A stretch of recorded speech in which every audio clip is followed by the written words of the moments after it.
आरक्षणावर दोन्ही बाजूंनी आरडाओरडा चालू आहे. यात मला 2016च्या आसपासची एक घटना सांगावीशी वाटते. आमच्या गावात ग्रामपंचायतीची निवडणूक होती.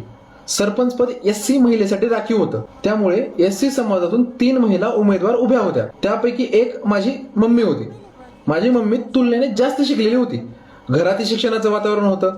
त्यामुळे अनेकांना वाटत होतं की ती जिंकली तर स्वतःची निर्णय घेईल आणि अनेक वर्ष चालत आलेली सत्ता त्यांच्या हातातून निघून जाईल. मग गावातल्या काही प्रभावशाली उच्च जातीच्या लोकांनी पूर्ण ताकदीनिशी दुसऱ्या एससी महिला उमेदवाराला जिंकवण्याचा निर्णय घेतला. कारण ती आणि तिचं कुटुंब त्यांच्या शेतात मजुरी करायचं. आणि झालं तसंच. ती महिला सरपंच झाली. पण गावात सगळ्यांना माहिती होतं की ती फक्त रबरी शिक्का आहे. खरे निर्णय कोण घेत होतं?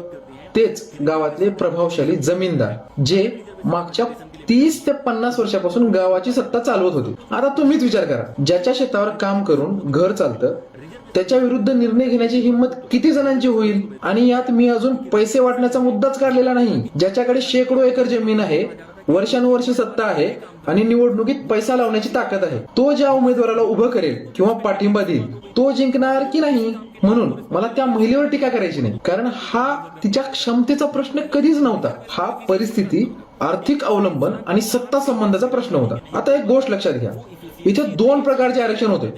एक एससी आरक्षण आणि दुसरं महिला आरक्षण. तरीही हे आरक्षण असून देखील प्रत्यक्षात निर्णय कोण घेत होतं? सरपंच ती होती, पण निर्णय कोण घेत होतं? यातून मला काय सांगायचं आहे आणि याचा काय अर्थ घ्यायचा हे प्रत्येकाने आपापल्या बुद्धीनुसार ठरवायचं.